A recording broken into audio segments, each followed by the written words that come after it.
Alex is fluent in French, by the way. Yes. Can you say some things to the French? I don't know. Say, I like to eat pot pie. J'aime manger le pot pie. I don't know how to say pot pie. I was just going to say, do you want to tell that story, how you hated me when you first met me? When I first met Julie, I absolutely despised her. Are you still injured from the time Oh my God. you went for a run and completely bit the dust and came back all bloody and hurt?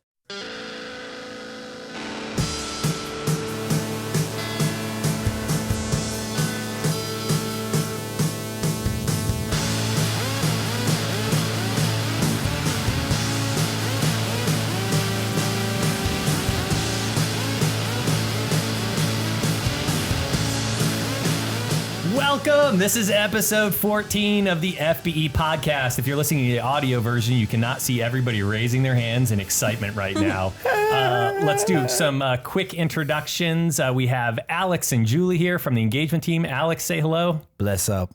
And that was DJ Khalid. And Julie, say hello. Hello, guys. You should have also said bless up. I can't pull it off.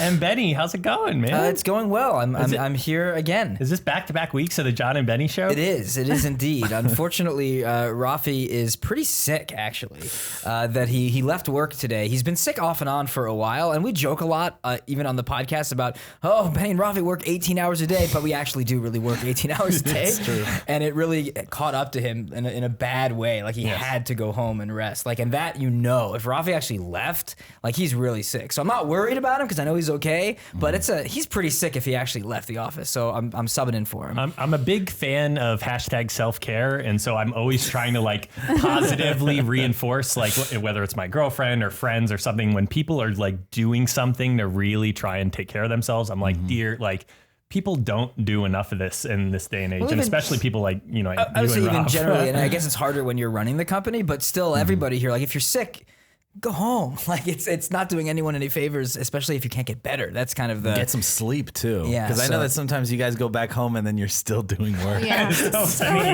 Home doesn't mean anything. Yeah. It just means they're in a more comfortable spot to do their work. True. All right. So this is the FBE Podcast. What's the point of this? There's been 14 episodes or 13 episodes of this. This is the 14th one. So if you don't know by now, catch up. But basically, this is us answering as many of your questions as possible. We are now, Alex and Julie are a big part of Instagram and Twitter for us right now. But whether it's Snapchat or Facebook or the YouTube comments or the podcast comments, we are constantly looking for questions from you guys that you want more information on. And this is literally an hour of us hanging out after hours at the office to try and answer them better than maybe an Instagram direct message, which, and Julie only has so much in the time in the day to direct message. And we wanted really make a more concerted, cohesive effort to respond more, engage more, show you guys even 50% of the love that you show us on a week-to-week basis. You guys are the whole reason we're here, and we want to give back in a much more, if you're a geek for how we do things at FBE, listen to this hour-long podcast. If you are not, don't listen to the FBE podcast. They call it the 5%, right? Yes, exactly. That's what they call it. So know that if you are listening to this, you are a part of a very special, select SEAL Team 6 group of really dedicated, amazing people that we are so thankful for. So we plan on hanging out with Alex and Julie. You've seen them a bunch, again, on Instagram and Twitter and Snapchat. And we have a ton of content coming out on FBE2, which if you've been listening or heard last week or have been following some of our social networks, you've gotten some teasers or live streams. You've gotten a lot of information about what's going to be coming out soon, and we're going to get into a ton of that in this episode. It's going to be a good one. That's so first, I think that we should get right into our guests. Because each of you have like some of the longest longevity at this company. So this is very like it's always very family on the podcast, but this feels like this is very family. La Familia. But yeah, it's years and years. So kind of start. I would love each of you. Well, how long have you been working here? But then roll through all the different jobs you've actually done here, because both of you also have been such jack of all trades and jumped to so many things. Wow, you want to go first? Sure, I'll start. I've been answering this question a lot actually in Instagram direct messages. People asking me, "How long have you worked here?" Or like giving history lessons to people that direct message me. But I've been here almost 5 years. I think it's like 4.5 years-ish going on. But when I first started, I worked doing reception for the reactors, doing all of their paperwork. Simultaneously, I would upload our videos. Trained by me. Trained directly by Benny. We would release things like the same day that I would get them. Whereas now we schedule upload a lot of our videos. But back then, I would have like 3 hours to push a video live, annotate the video, write all the description, get all the social media out, and have to talk to all the talent that would come in and file their paperwork. And I would DIT for our shoots. So those were crazy days. So if you don't know what DIT means, layman terms, it's, hey, we have cards of footage. Someone needs to transcode it onto the hard drives. Back then there was no server, so that it could be edited. I will say we have come 360 almost, because now Sid, Chris, Leah, and Jordan, we've ramped up. We've scaled so much. We've scaled so much on the content side that now I would say probably half of their stuff is literally uploading it like the hour it's going live. Thankfully, annotations have evolved slightly to iCards, and it's a little bit a slightly easier lift to get stuff online. But now we're doing so many videos that half of their stuff is like lightning turnarounds to really get stuff up quickly. But it's such a turn. Like, you hear all that and it becomes like, we kind of laugh at it now. But like, we're still a startup now. But back then, like, everyone had to do so many things. And even now, it still feels like we all have to do so many things, but it's an easy thing to forget. And I know that over time you've talked about like, but I used to have to do all of this stuff. And now someone is focused on just 2 of those things. And that's company growth that you were instrumental in. I probably forgot other things that I used to do. But then, as our social media started to grow, I started to do more stuff on there, similar to like what we're starting to redo now on our social medias. But I had a passion to do more scripted content. So I moved over to our scripted department when we didn't really have a scripted department, and help bring that up to any last moments of relationships or sketches that you saw made over the last like 2 years, you would have had a hand in producing those. So much fun. And all of our FBE original sketches that we did. And the animated series. So all of that was so exciting and fun to do. But then we were starting this new engagement team, and I wanted to help launch that. So that is what I'm doing now. Wanted to be in with you guys. Cares so much about seeing all of this from all of you guys that she's like, you know what? I want to engage with them. Yeah. And it's been a lot of fun. It's been so crazy because we have like no recipe book for how this is supposed to be made. So it's a lot of us just figuring it out as we go. So. All right, that was the abbreviated version because it's 5 years and 5 minutes. But Alex, basically, it's the same thing for me. I think I started working before you, so it's been over 5 years as an intern. I started working here July 2012 as a writing intern. And wait, I thought you were a crafty PA. That was afterwards. He was a writing intern for My Music Season 1. Yeah, I was a writing intern. My breakout moment was writing a rap for the hip hop character, or nerdcore as he's called now, because the writers needed help with that, and that was a great moment because he did it against Timothy Delichetto, and he was like, "Wait, did you write this? Who wrote this?" It was me. You can actually find that somewhere. If you find the My Music Live that Timothy Delichetto was on, you can see this rap that Alex wrote. So I wrote it. But yeah, I did writing. They asked me to stay here another month. I was like, yes. I was also working at Chipotle at the time. And then I started working over at Chipotle, working on the grill. And I was just like, man, I got to get my creative juices out. So I emailed Rafi, and then John came back to me. And that's when I got the crafty job, PA on the set of My Music Season 2, which was amazing. Which is also where I met Julie. I was just going to say, do you want to tell that story, how you hated me when you first met me? When I first met Julie, I absolutely despised her because I had the whole crafty, everything was built out. It was strict budget and all that. Crafty is craft services. Food on the set. Food on the set, and everything was, perfectly made. I knew how many people. Then she came with Dan, who used to be an editor, and a lot of the other edit team, and they would just come over and take all the food. And I was so mad because I was just like, Dad didn't have enough for all of you. That was crazy because that was like the second or third project ever filmed at the YouTube space in LA.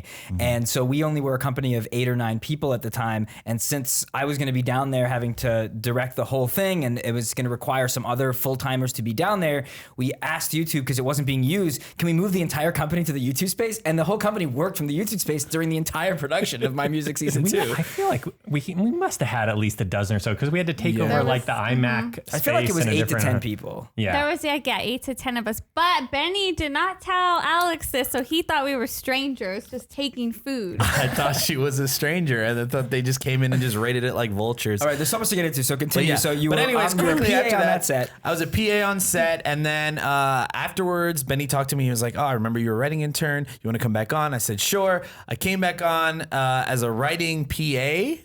And then I came on full time as a writing PA and then just writer.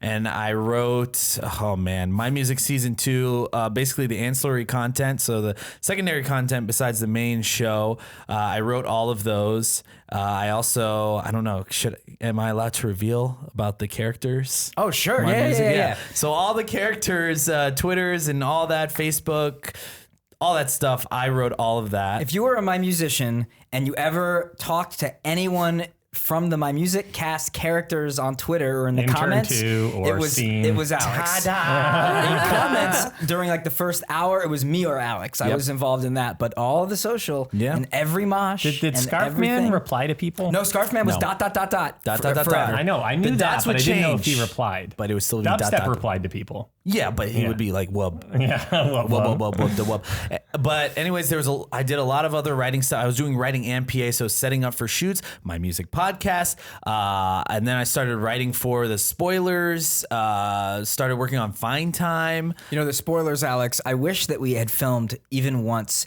the process of spoiler recaps, where Alex would write them. I would then be giving some notes. Then we'd be done, and then me and Alex would sit there reading it in like the speed we think we're gonna read it to time it, and we would. It was always too fast. Yes, I was like, okay, are we ready? Here we go. And then there we would be just alone in my office reading this out. I kind of miss it though, and it would always be too fast. Yeah. So we would always have to like trim it down. But yeah, I did that, and I started producing. So I started producing those. And then got into sample school. So I started producing sample school, which was amazing. And then made the transition over to audience engagement because I want to get engaged with all of you. Not that kind of engagement, but you guys. Some people may want it. I'm sure there's going to be some propositions now. So we got a ton of questions that came in, like I said, across all the various social media. But the most important question, what? Oh, Julie,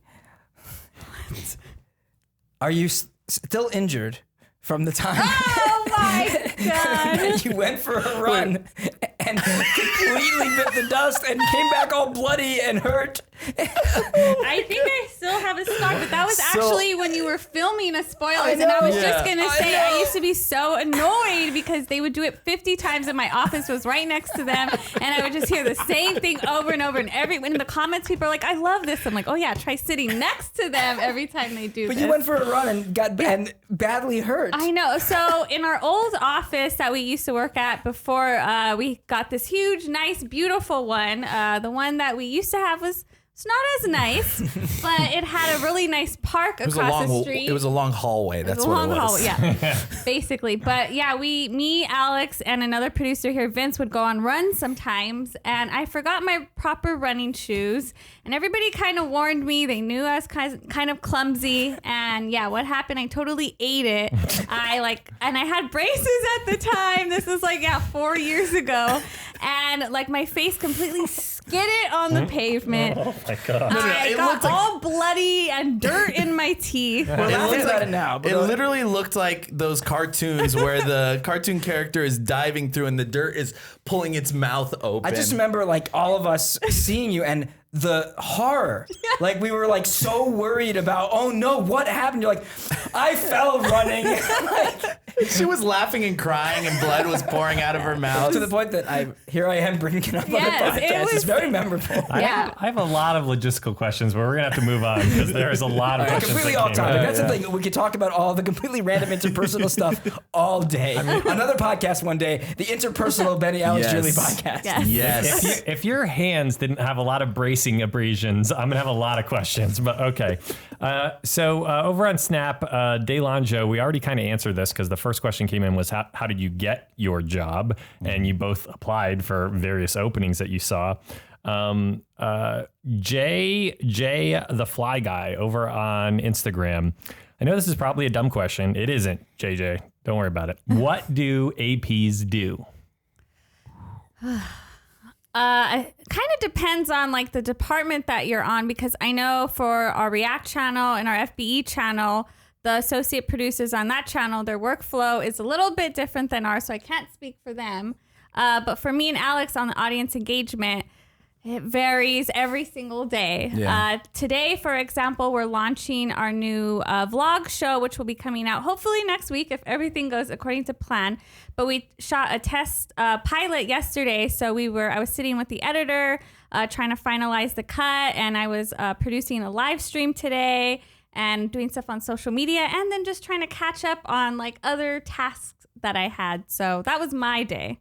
Basically, you're overlooking the process from the very beginning to the very end. And by the very beginning means the script, whether it's writing the script or overlooking the script, then bringing it to the actual shoot, overlooking the shoot, bringing it then to the edit, overlooking the edit, and then having it go out, and then making reports or overseeing what the response is from there. Rinse and repeat. Yeah, and to Julie's point, it's different, not just here at departments, but different sections of the entertainment industry of what exactly an associate producer would do. But give or take, they're inside of the leadership of an episode or a piece of content, and bringing it through from the kind of the ground floor, when sometimes there'll be producers that are a little bit above that with a bigger purview of what the associate producers are doing. Right. But it's all part of like the team of, is this being overseen properly, and are we getting what we need? And you're like the first point on the ground floor of getting it done. In part of our recent revamp or kind of restructure, as when I've also joined the engagement team, there's also been specialization. So a lot of what happens on Twitter is coming from Alex on a day-to-day process. A lot of what you see on Instagram or Instagram stories is coming from Julie. And that's the new world in terms of like what you guys are doing versus what a lot of the other producers here do. Mm-hmm. This is new territory. And the idea of, yes, you can be an AP of something like posting things on Twitter. There's also producing aspects to social media in today's world, which is interesting. So yeah, a lot of stuff. Snap. Simba Zoe Girl over on Snapchat. What gave you the idea to make vlogs? Benny, do you want to start with this? Because there is a seed of like, man, why did we start the engagement team? One of the biggest, I don't call it mistakes, but I think in hindsight, one of the things I wish that we focused on more earlier was bringing all of you guys, all of the fans, into the growth of the company. And it came from a good place. We were all very busy making content, but also there was a feeling of just kind of general humbleness that kind of is the way the fabric of everyone at the company kind of is, of not wanting it to be like, look at how successful everything is. We have an office now and we've hired people, and we didn't really have that way to like, how do you talk about this? We don't want it to feel disconnected, and I think in the process we disconnected everybody because it was kind of like overnight all of a sudden you're like, oh wait, Benny isn't the voice of React anymore? When did that happen? And like things like that. So looking back, because we're never have been vlogging people, like even back before we had a company, Rafi and I were never vloggers. We never did daily vlogs. We were always producers behind the camera, occasionally acting badly in front of the camera. But that was never the thought of like, oh, we are vlogging. So it kind of never was top of mind. But very much now, we, as you're seeing with all these things like the podcast, this is the future and the way it all is. And even with the shows that we make, we found all these great ways to interact with you inside of the show. Leave a comment of what you want to see next. We're going to reply to comments, all based around the shows. But what about the people behind the shows, and how do you connect with them in the way that I think, especially everyone that watches YouTube, you like to connect and want to connect. And it's what makes this all exciting, of why we even love it much more than TV or anything else, is we can directly connect to you. So it became, how can you still take the principle of vlogging and the idea of opening that door to be like, this is who's here, and apply it to a company that's now grown to over 60 people. And that's kind of the initiative of like, can we create an interesting company vlog that gives you the same feelings you get if you're watching Charles Trippy or Roman Atwood, but feel that way about FBE as an entity / all the people here. It's interesting. Yeah, we've even been doing it on a smaller scale. I mean, still a large scale, but a smaller scale on our social media. A lot of the things that you see on our social media is going to pop up in the vlog as well, but even in a more, in a more personal little higher production value. A little higher too. production value as well. Right, to make it an interesting piece of content, Yeah. to make, how do you make entertainment out of it, which people love watching vlogs, but it's very much because I love that person, I love that family. So we're wanting to apply that here to let How do you apply that to a company? Yeah, for the 5% or whoever amount that care, that's a great thing to give. And even seeing the comments on last week's podcast that we just teased a little bit about FBE2, there was a whole bunch of positivity. Like, I cannot wait for that. So I think we're on the right path that people want this access. Yeah. But you guys, good luck. You have to give it to them and make it compelling. And it'll be all of them that say, yeah, it was okay. Or, I love this. So No, but keep that's in what mind, we want. That's what we want. We want to make it better. So if you are listening to this or watching this or what have you, literally, like, these faces or the voices that you're hearing from Alex and Julie, they are each APing these vlogs that are coming out. So our initial plan is to be doing that twice a week, potentially starting next week. And the first one that comes out is going to be Julie's, and the second one that comes out is going to be Alex's.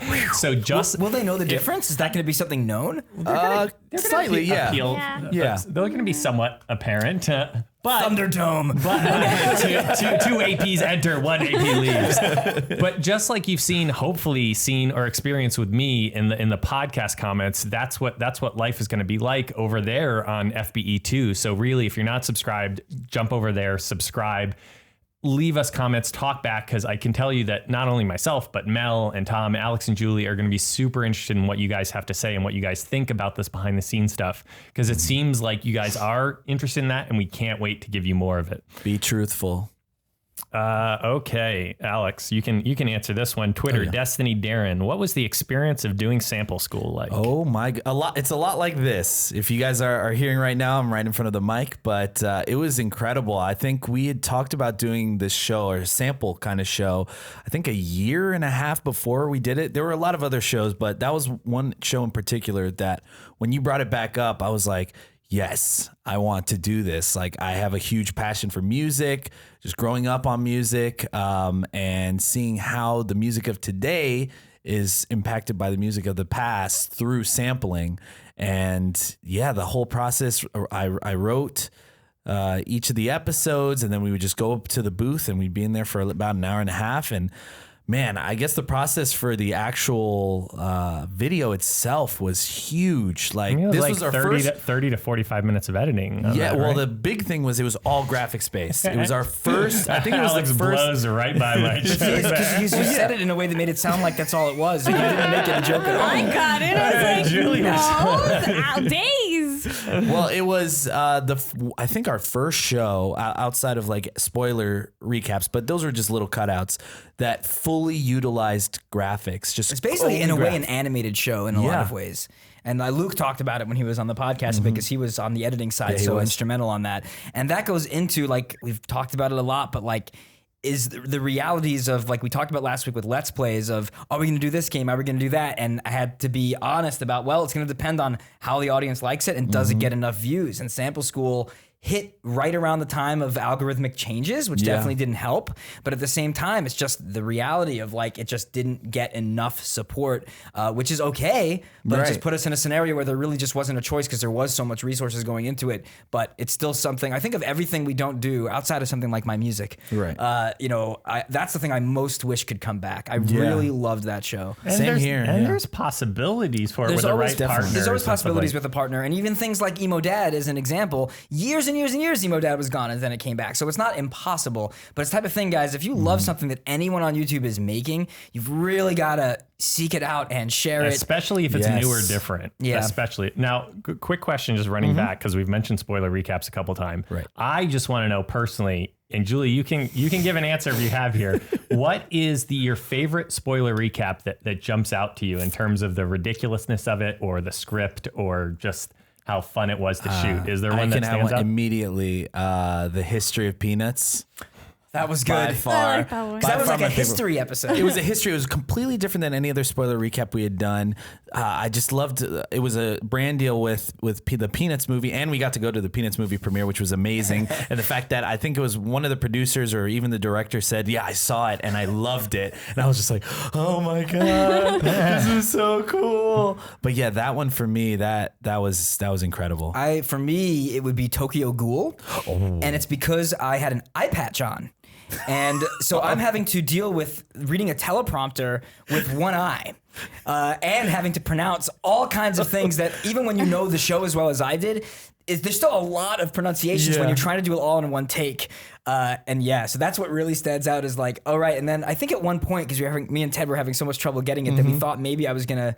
Did I end up taking it off halfway through? I think you might have taken it off. I have to look back at I don't recall. I remember there were definitely takes where I wasn't, but I have a memory of thinking at some point I made a joke to then bring it up because I was having so much trouble reading with one eye. Do you remember any of the names? There were 2 names. No, that was in One Punch Man. Oh, that was One Punch Man. One Punch Man had like it's Terumaga. It was Charizard. It was something crazy. I will say though that with spoiler recaps, once Ted took over from Rafi, which was primarily done because me and Rafi were like not in spoilers anymore anyway, but the recaps are just so hard to do that it became like, well, Benny's gonna have to do it because we actually had to scrap one because we couldn't get it through with other hosts. And there was just somehow Ted, who's also on Adults React, you can see him on there now, was able to do it. And it's insane when I watch the episodes with me and Ted of just like how insanely somehow good we were doing it. Well, it's an insane feat because you not only do you have to have the emotion and like show your excitement, but you actually just technically have to be able to do it, which a lot of people can't. It's the only thing that I will say when I look at myself as a performer, which I don't consider myself to be. The only thing I give myself credit for is spoiler recaps. I have a little bit of talent to be able to do that only. Julie, I don't know if we share an answer here, but just, sharing a wall next to the stages for so many years, it's that stupid spoiler string for as long as it existed. Hearing them go through it, like this whole chanting process and different parts of it, and I just remember thinking like, I don't understand. Do you know how sad people were that went away? That's all I will say. No. We had people that would send in their own videos doing it. I know. Do you remember like one of the last episodes that you did it for? Like, I don't recall. It was one of the YouTubes. I mean, it would have been one of the YouTube spoilers. Gotcha. That was one of the hardest things to edit. Those bloopers. Okay, we're going to go back to actual questions now. Ayla Bowser over on Twitter. Are we friends outside the office? No. I'm just kidding. Nah, not really. I barely even know her. Well, we kind of talked about how we met, but yeah, I guess over time you kind of have to get used to somebody. There are a ton of. I'm gonna answer truthfully, even though I'm usually the sarcastic joke answer. Other than Benny and Ralph, who literally work 18 to 20 hours a day, I think there's been tons of friendships that have formed. Like if you follow any of the staff on like, on Twitter or Instagram or see anything, like it's really awesome, like seeing the people that we've brought into this company, because it's like, oh, like we must be doing something right, if only because of the friendships that kind of like form within the walls. So it's real. And you see it also on Staff Reacts. There's a lot of like, a very friendly competition. There's another question here specifically related to that, which I'll get to. Would you guys say that you awesome. are? I mean, you share pot pies. I learned earlier today. But not share. She just had an extra that gave. Fine, but still, they're not both share. eating the same pot pie. Do you consider yourself not just coworkers? No, we are great friends. I usually, though, do just bring extra food because he'll just eat my food regardless. That's if true. I, like, You don't offer eat. to You share. don't. You don't eat lunch, Benny. Yeah. If you did or went to the break room, Julie has given me pasta before in the past because she makes Julie extra made me of eggs something. once, so. Okay, so the answer to that question is yes, Alias. I like this one. Wait. Because I love this too. Oh, the Emily? Okay, Emily does our over on Instagram. Can we have more musicallys of the Busted Face series? Busted. Well, unfortunately, those take a long time to film. I used to, I would write like a bunch all at once and like batch shoot them, but those musicallys, while they are super quick, can take a whole day to But will Busted film. ever come back? Busted has to come back. I will vouch Tom, for that. yeah, whenever you Busted see- will come Get back. Tom and Yeah. Eric to figure it out. Yeah. Whenever you see Tom in comments for something, start replying to him because Tom is spearheading some of the musically right now. That's So that's true. who you really want to hit on. I love Busted. Anyway. Yeah, there are some great. Head on over. Is it FBE? Is the musically FBE? Yeah. I believe so, yes. Check our description in this. Click over it. There's some great little sketches over We there. literally found the song for that just by searching Busted on YouTube and just found the best one and then put it in there. Gabby 116 over on Instagram. How many employees have not been seen on screen? Not seen on screen. I have some insight into this, but if you guys do, I will let you answer. I mean, at least in the background, I feel like almost everybody gets seen when we go around for Insta stories or Snapchat. I'm pretty sure almost everybody is on Staff Reacts. I know some people like don't participate in those, but It's probably like 5 people. yeah. Yeah, I think it's like 3 or 4. Yeah. Like With interns, we're close to like 75 or something. So there is over 70 people here at the company. So if you feel like you've seen that many, then however many you feel you've seen minus or 75. Yeah, if you follow along on social, especially, is where you'll see when there's newer hires, because it takes a little bit of time for them to get into Staff React. But soon you usually see almost everybody. But there's still a few that just don't like being on Staff React. Not like everybody wants to be on camera or wants to do totally that. fine. And We're so you do not actually have in to the be. process even more deep behind the scenes now. But like I was working on a Google form today to figure out how to email the whole staff to try and figure out like, hey, what fandoms are you super into? Like how much do you want to be on Snapchat versus Staff React and other stuff? Just because we're trying to build a better internal understanding of who we can hit up for things like we're doing an anime thing or we're doing a K-pop Versus thing. forcing or doing, a phone in front of people's face who just Yeah. don't want to be on camera. Yes. So we're trying to do a better job of even understanding those people. But man, if only we had a show coming out soon on FBE2 where we could share even more of those cool talent and people behind the scenes. That sounds like a great idea, John. It does sound like a great idea. Stained class. Sorry, over on Instagram. Clever. Who's more competitive on Staff Reacts? I guess maybe we'll between Julie and Alex. C'est moi, as the French would say. It's me. Alex is fluent in French, by the way. Yes. Can you say some things to the French? Well, I just said c'est moi. Say more than that to prove It's that you're me. fluent. Bonjour, mon. I don't know. Say, I like to eat Popeye. J'aime manger le pot de paille. I don't know how to say pot pie. FBE loves Le their poulet. FBE loves their French fans. Oui. Please watch FBE too. Let's see. Well, we like our French friends. Nous sommes. Jesus. I'm putting you on the It's like spot. you're putting me on the spot. I This is like- listened to Alex on Oui. the phone with his family, and he is. Non, je parle avec ma mère sur le téléphone. Tout I remember le being temps. so upset when I found Oui. out you were fluent in French and we never used it in any Mosh episode for my music, where Yeah. suddenly someone could have just been fluent in French. I know. I should have brought that. I remember bringing that up to you, and you were like, "Why are you just saying this now?" And I was like, "All right." So I did like one tweet in French. I Alex, think. did you know j'habite à Paris pour 2 mois? Pour 2 mois, 2 months. That's all I got. Yeah, I ça, lived in Ça, Paris c'est- for 2 ça, c'est months. Très bien. Très bien. Tu parles très bien. All right, so you're more competitive? Yeah, he is way more competitive. I just like to go and Julie's have just happy to be fun, there. And I'm There was a just- question I didn't Yeah. use on Instagram that got pulled that like, why is Julie so happy? Or how is Julie so happy? I don't know if you can answer that philosophical question, but you see that on Staff React where she's But you just get pretty upset. I mean, you're not upset because you lost per se, but you're like disappointed in yourself. Oh, yeah, I Because get- we were in one together and you were so disappointed in yourself. I get more mad at myself, especially there was this one time when me and Alex were paired up together, and he only got it because I always was like listening to that song.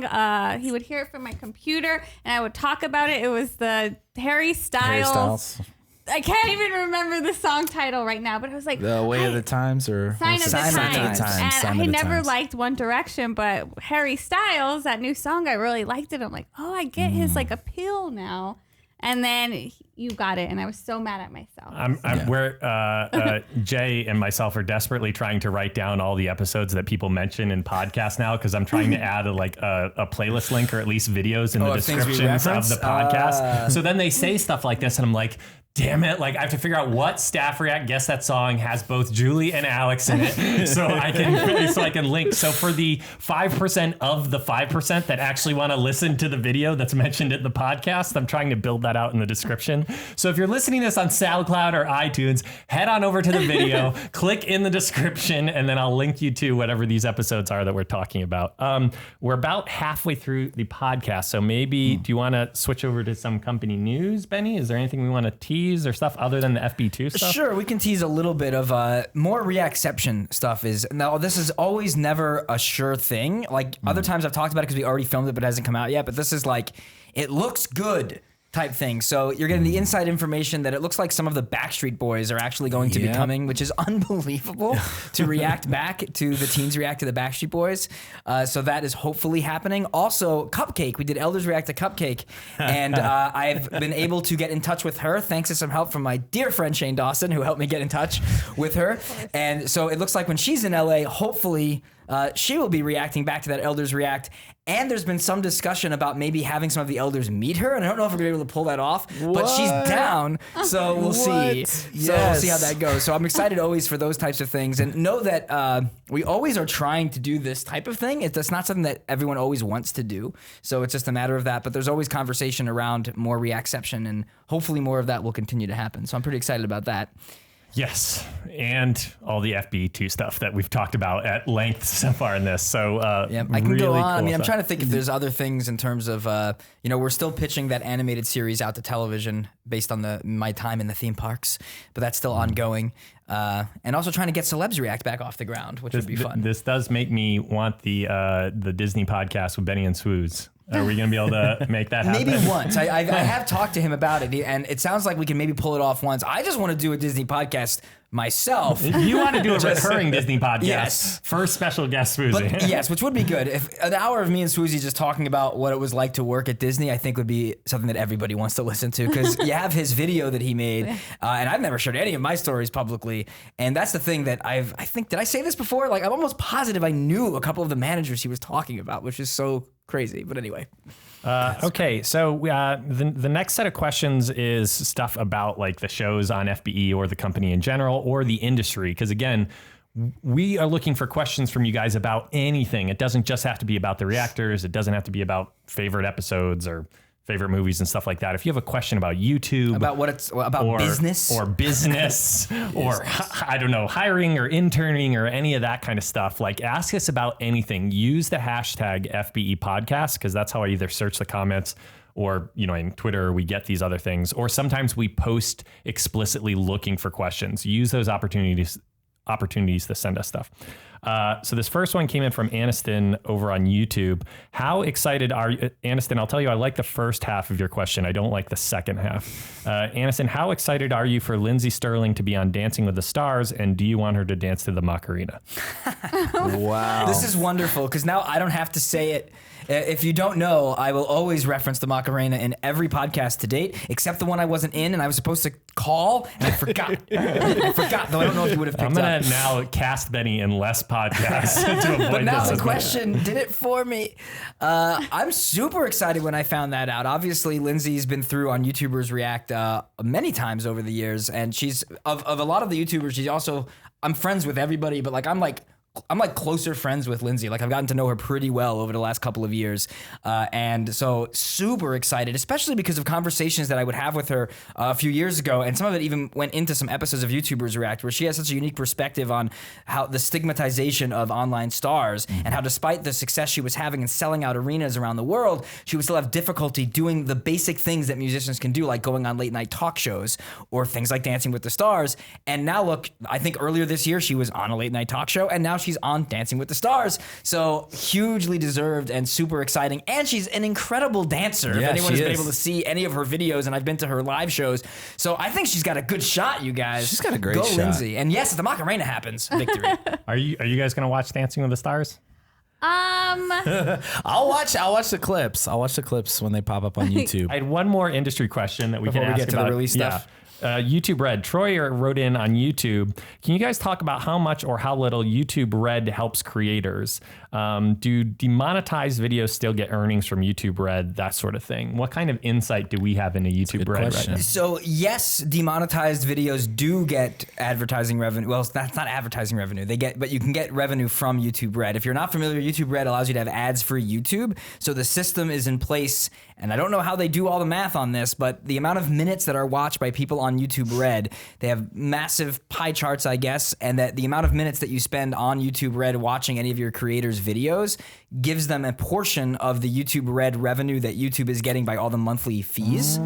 So if you watch a ton of FBE content off of YouTube Red, a portion of the YouTube Red revenue will get over to our side of the pie. So I've seen things like Hank Green made a video about this in the early days of YouTube Red. There is certain metrics that show that it's much more beneficial and you can make a lot more money on a per view basis. But the thing is that most of the views are not coming from YouTube Red, so you don't make more money on YouTube Red as a whole per se, but like the elements of what you're making from views on YouTube Red compared to what you would make from the ad supported YouTube, it's like way more on YouTube Red side. And that's part of what YouTube, with all of the demonetization that's been going on, that they try to talk about as this huge positive of like, but you're still making money on YouTube Red. It doesn't mean that you're making that much money at all. So the demonetization is still definitely an issue on YouTube when it comes to, I think obviously there's some videos that you can understand, all right, I get it. Even on our side, there's things that we make here that are like, oh, that episode probably makes sense that advertisers may not want to put ads on it. And we're in the fortuitous scenario that most of our content is universal enough that it's not decimating. It's like some channels that can't monetize anything anymore without a real understanding as to why. So it's still a big problem. In terms of if YouTube Red is helping creators, it's not helping creators. If you get a show for them, it definitely is helping. If you don't have a show for YouTube Red, it does very little for you really, except on the revenue side a little bit. We probably have time for one or two feedback stories. I've got a couple of things. So this is the part of the podcast where we kind of talk about some interesting conversations that we've seen happen from recent releases over the past week. So what conversations or responses have stood out to you, Benny? So I want to talk a little bit about on the FBE channel, the recent College Kids Try Not to Sing at number 2.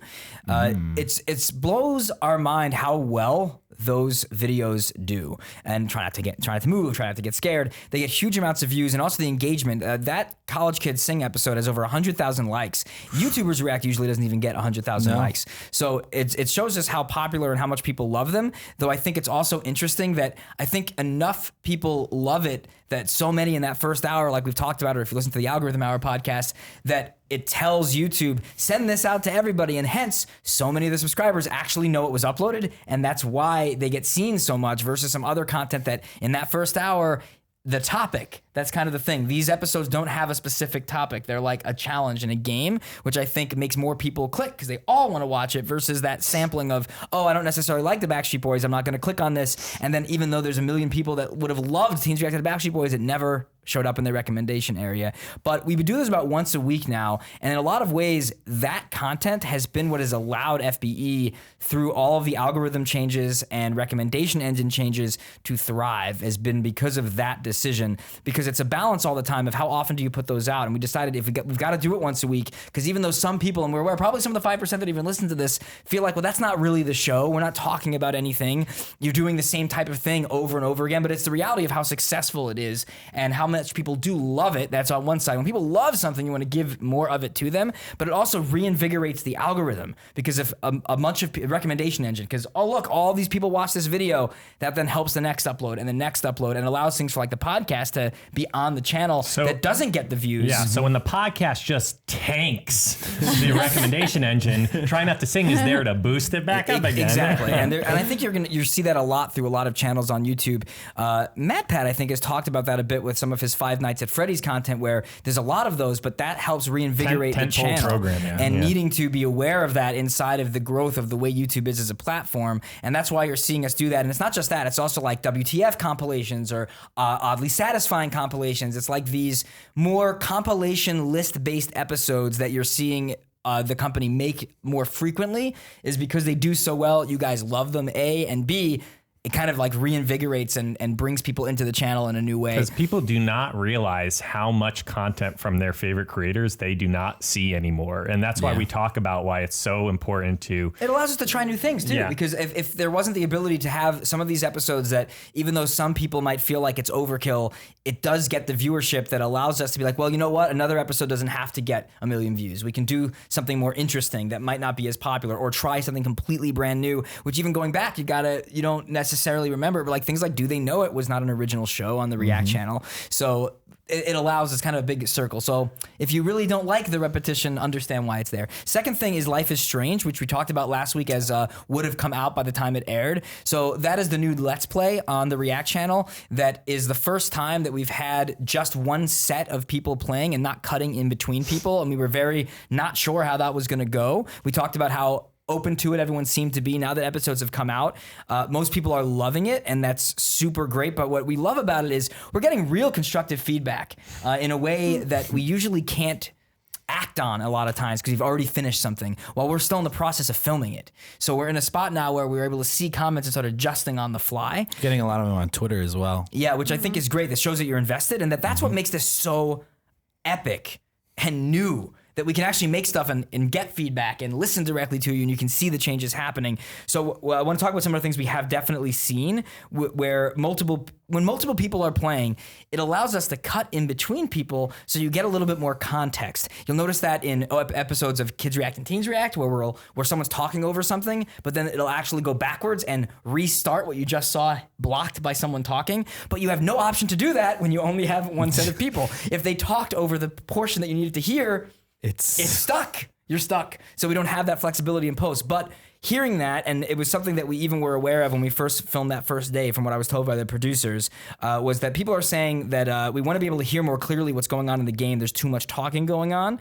And also that people who know Life is Strange really well are saying they have to be paying more attention so it can help them make more informed decisions throughout the game. And if people are talking so much, you can't notice that. So at first, when we just start anything we do, well, how are they going to do it? We kind of just let them do it because it's supposed to be natural and real. But even right away, when we were filming the next episodes, we already started noticing. I say we, but it was not. I wasn't there. It's the producers that were doing this. Where we already were telling them a bit of like, hey, you've got to listen more and things like that. So we'll see. But especially seeing the feedback, we're going to be letting them know as they continue to play. But we've already filmed a handful of the episodes. I know we were still filming last week and there's still at least one more day. So you should start already seeing some changes based on this, but give it a couple of weeks because we already filmed some to then adjust to the feedback. Yeah, I know that the producers are desperate for that feedback and they're really motivated to hear what's working, what's not working, what changes you guys have. Well, you really do make a difference. But depending on the production cycle, sometimes that change isn't immediate. If you got a great idea for Instagram stories and you actually get a reply from Julie, there's a good chance that change might be more immediate or even happen that day. But for something like a Let's Play where we're shot a little farther ahead or we're doing multiple episodes at a time, you might have to wait a couple episodes. But we have been telling the reactors, to Michaela, Ray, and Seth, who are playing through the game, to listen more to what's going on, to explore more of the game. So you will start seeing that happening. But for real, when we talk about feedback, and that's the thing that I see a lot of comments too on, usually it's on Teens React or Kids React episodes, wishing there was more conversation in the comments about the episode and constructive feedback rather than just suggestions on what you want to see next. There's always going to be a balance, but I think inside of the gaming side, because the views are not as high as some of the other things and it is a dedicated fan base, we're really able to really focus in on that, and you really are making a difference. So thank you for leaving those comments. We're paying attention to them. Yeah, 5%. 5%. Look, you guys are co-producers on the podcast. That's kind of where you're credited, but please trust that every other series or show that you leave comments on, whether it's on the social media or YouTube, we are so interested in that feedback. It's a huge part of AP's responsibilities and the social team and engagement team. So many people here are desperate to reply back and hear what you guys have to say. Even better if you tweet us too. Tweet or Instagram. If you don't follow us at FBE, which we haven't talked about. Okay, so we need a hashtag. Are we going to play this into the hashtag? A hashtag? See, I feel like there's we have to figure out the hashtag. I had an idea at the beginning of the podcast and I totally forgot what it was. Oh, well, it had something to do with Julie falling down, but I don't remember. No, we don't have to make it that. It could be 3 letters. Hashtag the number 3 letters. But why? Because we got FBE on Twitter. Oh, 3 letters. We talked about it at the very end of the podcast. What? That has nothing to do with the rest of the podcast. Since when does it have to be the rest of the podcast? What? It's for the 1%ers. Yeah. I mean, pitch me a better hashtag. Whatever you want. I had a great one and I forgot it. Well, that is not helpful. Alex, Julie, do you have a better hashtag? With 3 letters? Why can't I No, it can be anything. This is the hashtag we use so that people, the 5% listening to the podcast, have a shot at getting a shout out in the next episode. So last time it was Booty Flakes. Booty Flakes. Because of Brooklyn. I mean, it's very hard for us to top Booty Flakes. So we need a new hashtag for. We could go hashtag busted. Hashtag busted. Fine, Benny. There you Fine. go. We'll use a shout out hashtag tied to the episode. So quickly, because I don't know, people will have no idea what we're talking about. So the Twitter has been the Fine Bros because when it started, it was just me and Rafi, but it has not been me and Rafi on that Twitter account for a long time. We actually have our own Twitter accounts, if you didn't know, which I don't think a lot of people do know. But finally, and it took a long time, we were able to get Twitter to switch over to just FBE, which we're very excited about. Instagram is also FBE. We're still working on other platforms, but good times. Yes. So do not tweet at the Fine Bros anymore. Not at the tweet Fine Bros. I won't see that. at FBE. Yeah. Cool. So, all right. So these are, we're going to go round robin style. We're just going to read off. These are a bunch of hashtag booty flakes people from last week's podcast. Thank you guys so much. Remember hashtag busted for next week. Adam Binder. Elena Lurch. Alex Franks. Bernice Shu. Bleacher 76. Colin Cormier. Constanza Lobo. Daisy Rundell. Daniel D. Dark Chic. Elegant Slaughter. Jason Trejo. J. Rupt. Jed Animates. Jessica Bastir. Jiminy Sings. Kendrick Harris. Kyle de Blasio. Kayotaro. Malin _ unicorns. Merlin Hold. Michaela A. Minnie Oliveira. Mr. Moogertz. Mr. Banana Cartong. Mudkip Plays. Peter Fontaine. Pixelator SFM. Ricky G. Shara Shamsuddin. Shelly Safford. Shona Smiles Beauty. Silji Baltzerzen. Skull Smash X54. Vicente Cervantes. Your ex. ZK. And countries, if you're listening from any country around the world, just let us know. Leave a comment below this in the YouTube. Say, I'm listening from, and we'll give a chance for your country in the shout out list. So we have at least one person listening from Argentina, Belgium. Brazil. Chile. Colombia, Germany. Guam. Guatemala. India, Indonesia. Jamaica. Mexico. New Zealand, Nicaragua. South Africa. Spain. Sweden, Trinidad. USA. California. Florida. New Jersey. Colorado. Michigan. Venezuela. and Wakankta, which I thought was Wakanda. Wakanda. Wakanda. No, it was spelled wrong. Wakanda. I think they were trying to say the fictional country where Black Panther lives. I don't know. If we actually have somebody listening from Wakanda, that's amazing. I somehow got all the Latin countries. Look, I If you think guys do shout outs all the time, that you're easily the best shout out people we've had in the podcast by a mile. I love the Wakanda shout out though. Yeah, I have to do shout outs probably every single day. I just got off of a live stream doing tons of shout outs, so I was shout out ready. I gotta do my quick Black Panther impression. The living are not done with you yet. There we go. I guess tell Alex if it was good or not. Was in the that a good comments. impression? We can always go back to the Staff React Celebrity episode that everyone hated except you because you were really good at it. I still want to do it again. I blame myself for that episode, for no more of those episodes coming out. So thank you I'm guys. writing down Staff React impressions. That episode, the cringe. But people loved it anyway. We're almost out of time. Did you guys have fun? Yeah, this was a blast. It was good. So much stuff coming. These guys, you're going to see them all over, in Twitter and Instagram especially, but you're going to see us all over FBE2 very soon. Thank you guys. Thank you to the 5%. Thank you to everybody that sat through this episode and all the podcasts. We're trying to bring these to you each week with a new guest. Let us know what you want us to talk about. Leave us a question, hashtag FBE Podcast, and we'll see you next time. And Alex and Julie, man, about a half a decade together. I can't thank you guys enough. Pretty incredible. crazy. It's incredible. Unbelievable. This is To another half a decade. All right, we'll end there.